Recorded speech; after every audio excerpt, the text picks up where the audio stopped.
This is the Automobile and the Airplane Objective 3 about the origins of American aviation. And if you're going to talk about the airplane, your conversation really has to begin with these guys. Orville Wright and his brother Wilbur Wright, the Wright brothers. Now, these two guys were from Dayton, Ohio, and for that reason, the University of Dayton still refers to itself as the Flyers in honor of them. But the airplane revolution itself didn't begin as auspiciously as the automobile did, or the steel revolution, or other things, the oil revolution that we've studied so far. The airplane revolution actually starts really slowly. Now, people had been flying gliders for, a fair number of years, maybe a decade, before the Wright brothers really got involved in it. But they applied some new principles. Now, they were bicycle mechanics who used those principles in terms of just basic parts and a small home-built wind tunnel to collect data more accurately and more effectively and more efficiently, really, than ever had been done before. Because of that, they were able to make some really good predictions and hypotheses about aviation.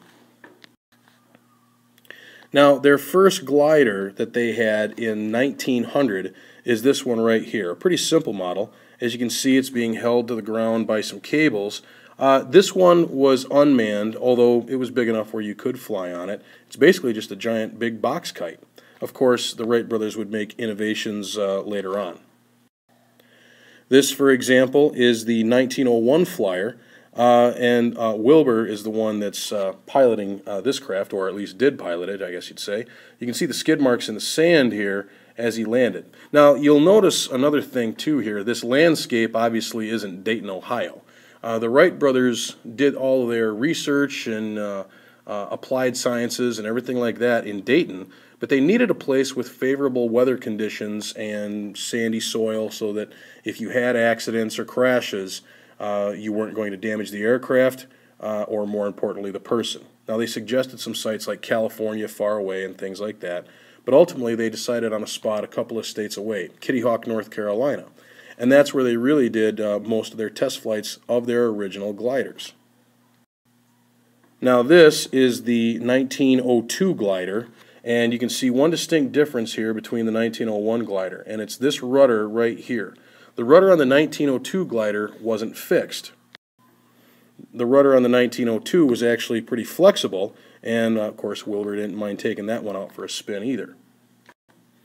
Now, the flexible rudder also made it possible to actually steer. In this case, as Wilbur's flying away from you in the frame, the pilot actually had some control over this particular glider, which in previous gliders wasn't always the case or always possible. But of course, the crown jewel of the entire process for Orville and Wilbur was the actual first airplane flight. Now, this is a date I want you to jot down and be aware of. This is December 17th, 1903.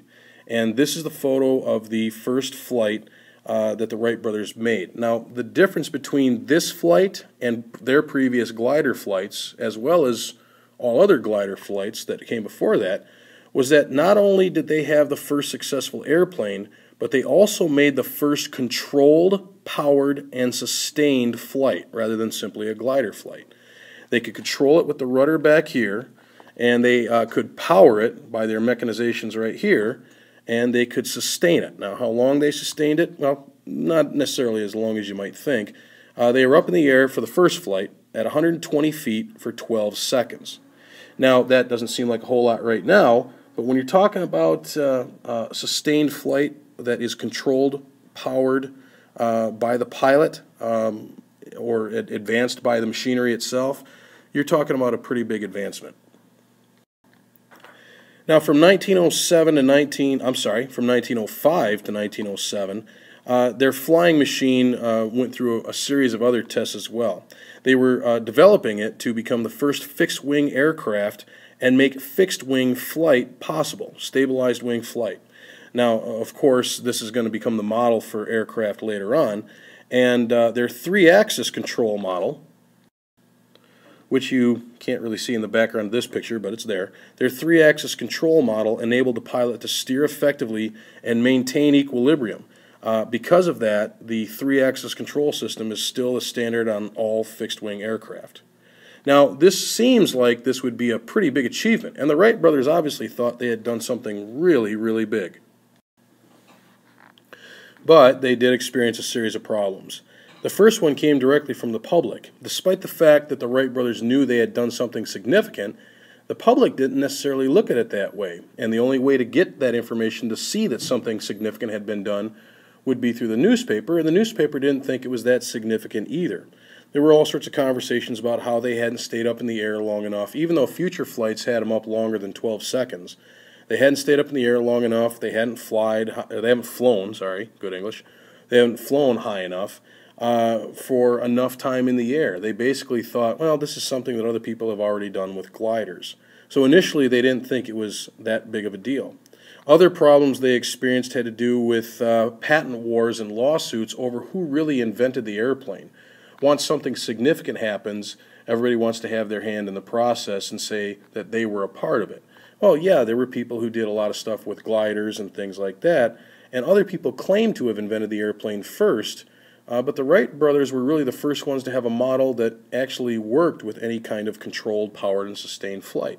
So as a result, after all the court wars and patent wars over who had the patent on the designs, the Wright brothers were considered to be the ones who started the airline revolution in this country, the official inventors of the first successful airplane.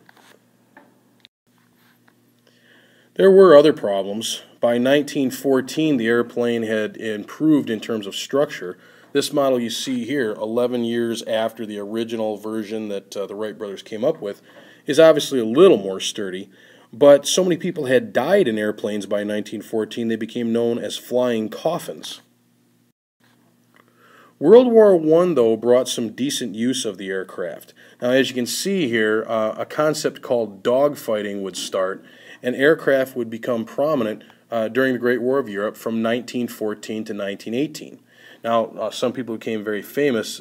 This triplane up here at the top is the plane of the Red Baron, who was an extremely famous flyer from that time period.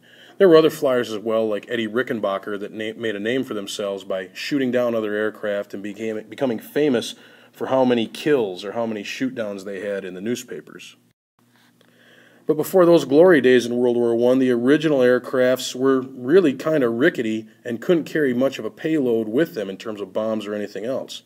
Now, in world history class, you learned about World War I and the trench war that happened there. The Germans in one trench on one side, the British on the other side, and no man's land in between as an example. But what would happen here is someone in an airplane would fly over no man's land to scout the opposing trench, see where the enemy positions were, where they were thinking of attacking or shooting from next, whatever the case may be, and occasionally throw bricks at them or shoot a pistol at them, of all things. Now, of course, other flyers would go up in the air to defend their side, and they would see these other pilots, these opposing pilots in the air, and they'd shake their fist or sometimes even be friendly and wave. Other times they threw bricks at them or shot pistols at them. In some cases, even threw rope at them, hoping to get it tangled in the propeller. But originally, those missions were really just scouting missions. I mean, when you can only carry bricks and throw them, there's really not a whole lot you can do. Now, the really big use of the airplane as it developed over World War I came from these things. And this is another aspect of aviation at that time, although distinctively not American. Zeppelins that were used in World War I. Now, just to be clear, I'm cheating a little bit here. This Zeppelin is actually the Graf Zeppelin, which was, I think, built around 1928 or so. So this is well after World War I, but it's good enough to give you the basic idea. The point of a Zeppelin was pretty simple. It could fly at very high elevations, well out of the range of anti-aircraft guns, which was obviously good.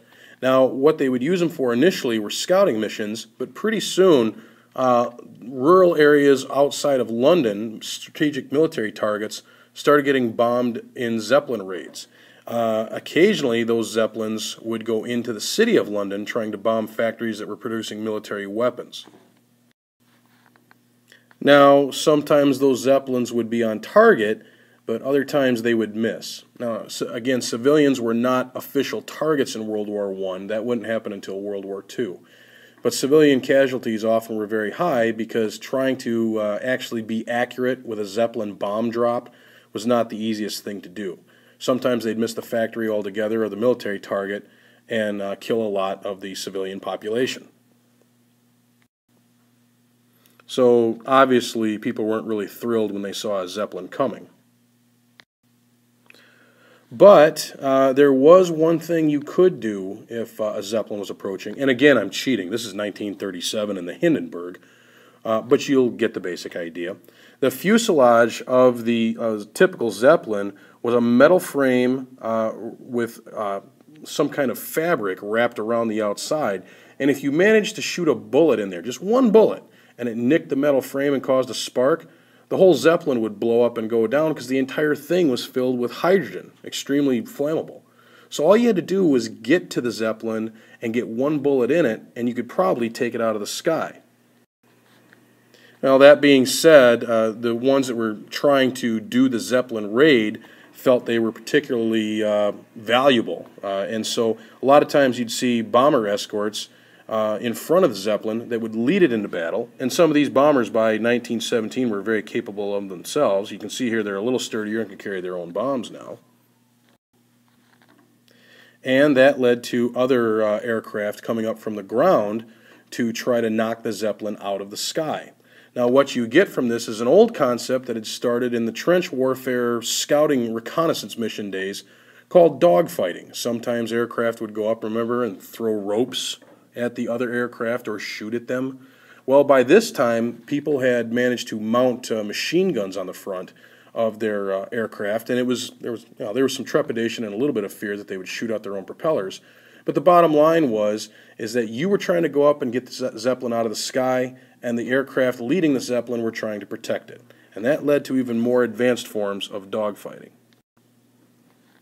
Now, as you can imagine, these led to some pretty spectacular events and explosions and things like that. It was probably a pretty unique sight. We really don't have any of it on film.